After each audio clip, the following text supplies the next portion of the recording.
Bonjour tout le monde, c'est Margot, j'espère que vous allez bien, perso moi ça va. Du coup aujourd'hui on se retrouve pour le dernier jour du mois des dramas. Oui, c'est déjà fini, ça va très très vite, ça fait déjà 31 jours que je vous recommande un film ou un drama par jour. Et du coup aujourd'hui je me suis dit que ça aurait été sympa de clôturer le mois avec une œuvre assez populaire qui est le film The Child, un film coréen qui date de 2023 et qui marque le retour de l'acteur Kim Sono. Voilà, je pense que vous en avez entendu parler, je pense que vous l'attendez aussi et du coup j'ai pu le voir. Et du coup je suis de retour pour vous faire mon review dessus et clôturer ce mois des dramas.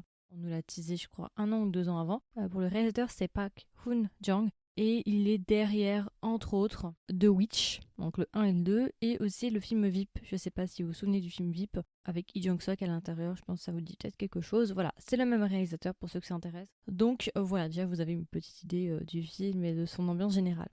Alors rapidement, on va directement commencer, on va pas perdre de temps, je vais vous donner le casting. Du coup, nous avons Kim Sono. Kim Sono, je pense que vous le connaissez. Nous avons aussi l'acteur Kang Tae-joo. Alors ça, Kang Tae-joo, je crois que c'était son premier rôle, parce qu'il est censé jouer en fait un Philippin, coréen philippin. Alors, il aurait joué dans Missing the Other Side et dans 2 autres dramas, Hello Me et Another Peaceful Day. Je ne pense pas que c'était des rôles principaux à mon avis. Donc lui va jouer le rôle de Marco, aussi un des acteurs principaux. Et après vous verrez dans le casting, mais vous avez des acteurs quand même assez connus. Donc je vais vous laisser regarder tout ça. Mais vous serez assez surpris je pense en regardant le drama.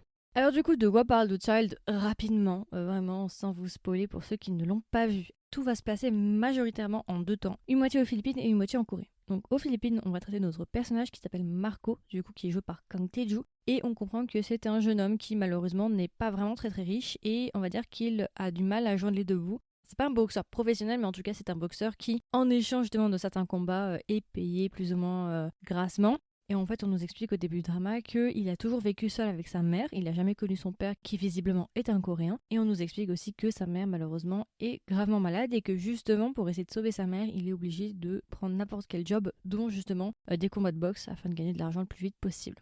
Et du coup, ce qui va se passer au début du drama, c'est qu'un avocat coréen va venir lui rendre visite aux Philippines et lui dire qu'il a retrouvé son père et que son père souhaite le ramener en Corée du Sud et le voir le plus rapidement possible. Donc à partir de là, les choses vont aller très très vite. Marco va se retrouver emmené du coup en Corée du Sud pour voir son présumé père. Et ce qui va se passer, c'est que dans l'avion, il va faire la rencontre d'un homme mystérieux qui est joué par Kim Sono. Je vais pas vous expliquer, mais cet homme en fait s'auto-revendique comme son ami, alors qu'il ne l'a jamais vu et qu'il apparaît tout le temps dans des endroits où il ne devrait pas apparaître, comme s'il le suivait. Et voilà, je vais pas vous expliquer ce qui va se passer, mais à partir du moment où Marco va arriver en Corée du Sud, les choses vont complètement déraper et je vais vous laisser regarder le drama pour en savoir plus. Kim Sono nous joue un rôle assez mystérieux tout au long du drama, on sait pas vraiment qui il est. C'est ça qui est aussi intéressant, il a ce petit côté, limite à certains moments tu te demandes si le film c'est pas du surnaturel, genre si c'est pas un Jo Song Sa-ja, une faucheuse, un truc tu vois, parce qu'il a tellement un rôle particulier, mais je pense que vous l'avez vu de toute façon dans les extraits, qu'il y a toujours ce doute qui plane en mode mais qu'est-ce qu'il fait là en fait, qui il est. Après tu peux te douter, bah, moi perso je m'étais douté un petit peu de toute l'histoire, mais j'ai bien aimé son personnage pour cet aspect un peu mystérieux, un peu dérangeant de te dire mais qui il est en fait, qu'est-ce qu'il fait là, pourquoi il est comme ça. Voilà, c'est à peu près tout, je vais pas vous en dire plus, donc c'est un film majoritairement d'action, hein. Action, drame, suspense, voilà les genres. Donc, qu'est-ce que j'ai pensé du drama en points positifs et points négatifs? On va commencer par les points positifs. Bien évidemment, moi, la raison principale pour laquelle j'ai regardé le film et que j'apprécie plus ou moins le film, c'est Kim Sono. Ça faisait tellement longtemps qu'on l'avait pas vu. On s'était quitté avec Kim Sono avec Hometown Cha-Cha-Cha. Donc autant vous dire que là, ça fait quand même un choc. Hein, c'est pas du tout la même ambiance. Ça fait un petit choc de le retrouver dans ce genre-là. Mais je trouve en tout cas que pour lui, c'était une très très bonne prestation. Il est toujours aussi bon. Et d'ailleurs, je pense même qu'on découvre certaines facettes de cet acteur-là. Dans le sens où je crois que c'est la première fois qu'il joue entre guillemets un personnage plus moralement ambigu et pas juste quelqu'un de gentil. Il me semble, hein, ça en tout cas, à ma connaissance, c'est la première fois qu'il joue quelqu'un d'un peu plus problématique, on va dire.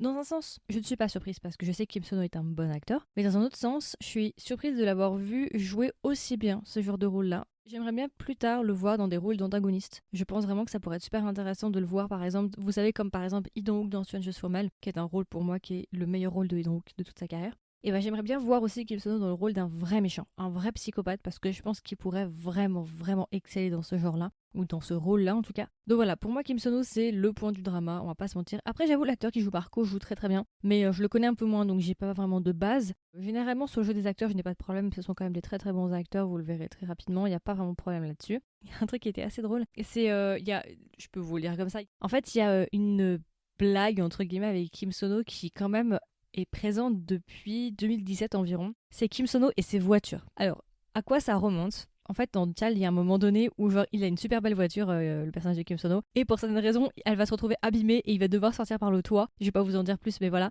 Et il y a toute cette question de sa voiture où en gros, limite, il est en train de pleurer parce que sa voiture, elle est abîmée et tout, parce qu'elle est neuve et qu'il l'adore. Plus récemment, il y avait une autre chose qui avait été faite, il me semble, dans son rôle de Han Ji-pyong dans Startup. Il y avait aussi, je crois, une vanne par rapport à sa voiture, je crois, à un moment donné. Mais surtout, le truc remonte à The Strongest Delivery Man, parce que dans The Strongest Delivery Man, il y a une scène très similaire à celle dans The Child, où en gros, pareil, il est coincé avec sa voiture, et genre, il y a des gens qui montent sur sa voiture, et il crie, et il hurle parce que sa voiture est abîmée. Donc, je trouve ça assez drôle que Kim Sono a toujours ce petit running gag. Je sais pas à quoi c'est dû, je sais pas du tout d'où ça vient. Je trouve ça assez drôle. Dans Hometown Cha-Cha-Cha, je suis pas sûre. Je m'en souviens plus, mais en tout cas, ça m'a fait rire parce que la scène de The Child m'a tout de suite fait penser à la scène de The Strongest Delivery Man, qui est un drama disponible sur Netflix. Et voilà, ça m'a fait rire, petit fun fact, voilà.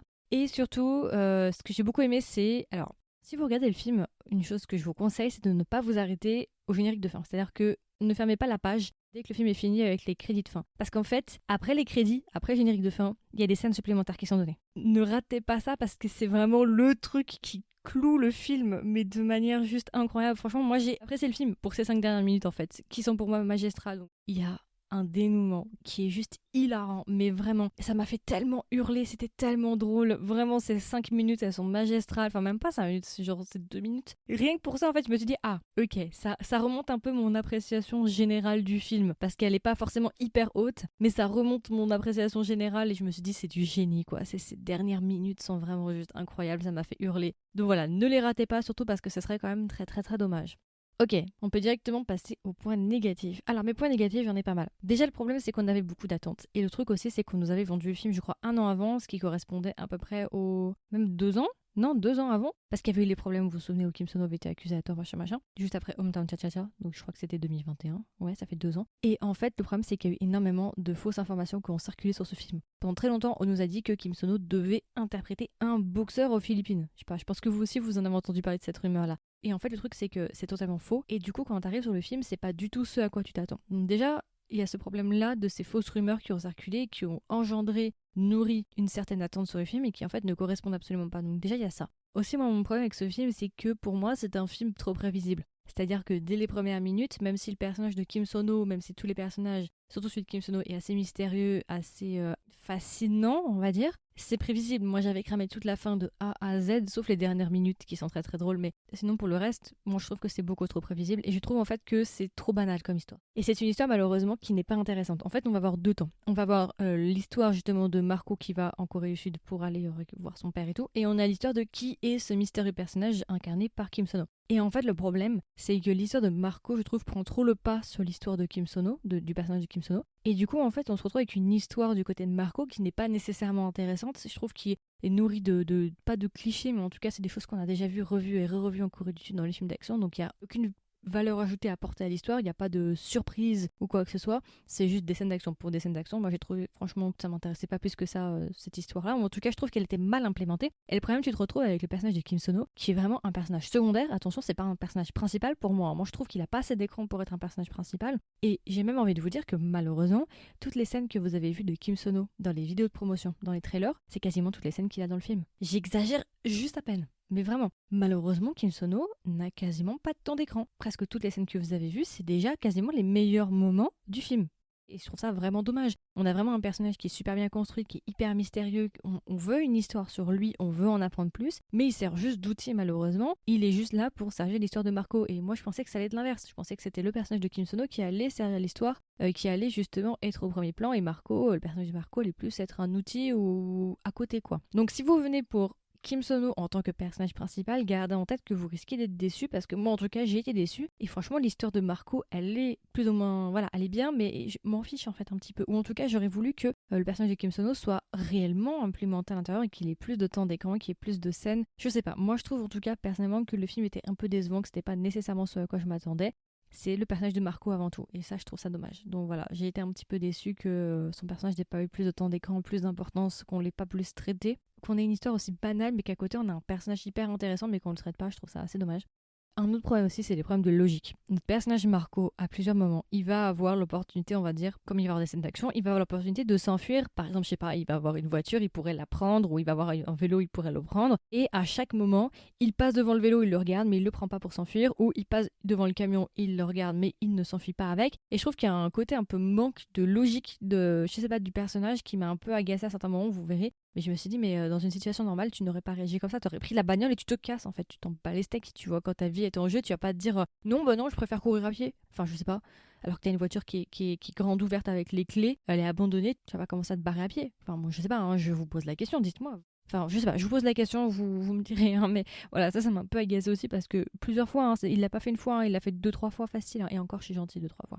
Donc voilà, malheureusement, c'était pas forcément ce à quoi je m'attendais, mais le problème aussi, c'est parce que on nous a donné des fausses informations pendant 2 ans sur ce qu'allait être le film et ce qui au final ne l'est pas. Donc je pense qu'il y a ça aussi qui joue à mon avis. Après, pour les amateurs de films d'action, je pense que c'est à double tranchant. C'est soit vous êtes un fan à considérer et ça vous dérange pas de revoir les mêmes histoires un peu encore et encore, ou soit vous en avez marre de voir toujours les mêmes trucs et que vous voulez de la nouveauté, et là vous risquez d'être déçu. Ou vous risquez d'être un peu saoulé. Mais en tout cas, le personnage de Kim Sono, pour moi, il a brillé. Genre, c'est vraiment le personnage le plus intéressant. Le personnage de Marco aussi est intéressant. Mais voilà, je trouve que l'histoire derrière, elle est pas incroyable. Bon, les personnages sont bons, mais l'histoire, je trouve, elle suit pas derrière, malheureusement. Donc voilà, c'est à peu près tout. Et du coup, alors, si je devais recommander le film à un ami ou une amie, qu'est-ce que je lui dirais? Et est-ce que même je recommanderais le film? Oui et non. Je le recommande si vous aimez Kim Sono et que Kim Sono vous manque terriblement et que vous voulez le voir dans un rôle un peu plus antagoniste, on va dire ça comme ça, allez-y parce que je pense que vraiment vous allez trouver votre bonheur à l'intérieur. Vraiment, je pense que vous allez être surpris, agréablement surpris. Donc oui, moi je vous recommande si vous aimez Kim Sono, mais quand même, comme je vous l'ai dit avant, baissez un petit peu vos attentes, au cas où. Vous voyez, vaut mieux baisser ses attentes. Pour les amateurs de films d'action, et encore comme je vous l'ai dit avant, mais moi ce que je vous conseille à tous et à toutes, c'est de mettre vos attentes au minimum. Attendez le moins possible pour être le plus surpris possible. Voilà. Et du coup, alors si je devais donner une note à The Child, combien est-ce que je lui mettrais? Note sur 20, du coup je lui mettrais 15 sur 20. Ça passe ma limite, mais elle passe uniquement pour Kim Sono. S'il n'y avait pas eu Kim Sono, ça aurait eu 12, 11 dans ces eaux-là, et encore. Vous avez une petite idée, moi ça passe, mais c'est pas un film dont je vais me souvenir, c'est pas un film qui m'a impressionné ou que je me suis dit waouh, il est trop bien. Non, c'est un film sans plus, un film d'action presque comme les autres pour moi, sauf qu'il y a Kim Sono à l'intérieur, c'est la seule différence. Donc voilà, je pense que c'est à peu près tout. Du coup, c'était mon review sur le film The Child. J'espère que ça vous a intéressé, j'espère que ça vous a donné déjà quelques indices pour prendre une décision si vous allez le regarder ou pas. De toute façon, je vous invite toujours à faire votre propre avis. Ce n'est que mon avis. Après, moi, j'essaie toujours de l'argumenter. Je vais pas dire c'est nul, point. J'essaie toujours de dire je n'ai pas aimé, mais voici les différents arguments que j'apporte pour appuyer ma thèse. Vous voyez, j'essaie toujours d'apporter quand même des explications, avoir une pensée critique, entre guillemets, et pas juste dire c'est nul, point. Voilà. Donc j'espère quand même que cet épisode vous a plu, qu'il vous a intéressé. N'hésitez pas à me donner vos retours. Si jamais vous voulez me donner vos retours, il n'y a pas de souci, vous pouvez juste swiper vers le haut si vous êtes sur Spotify et vous avez juste à répondre à la question, il y aura une question, vous avez juste à taper un commentaire et moi après je peux les voir et je peux les afficher. Et puis sinon vous pouvez venir me voir sur TikTok ou Instagram. N'hésitez pas aussi si vous êtes sur Apple Podcast, Google Podcast ou Spotify à vous abonner au podcast parce que maintenant oui c'est disponible. Et n'hésitez pas aussi à me laisser une note si vous avez un petit peu de temps, c'est soit sur Apple Podcast, soit sur Spotify, vous pouvez laisser des notes. Voilà, ça prend quelques secondes mais ça permet de soutenir le podcast. Et puis voilà, écoutez, je vous souhaite une agréable journée ou une agréable soirée et je vous dis à la prochaine pour un nouvel épisode. Bye bye.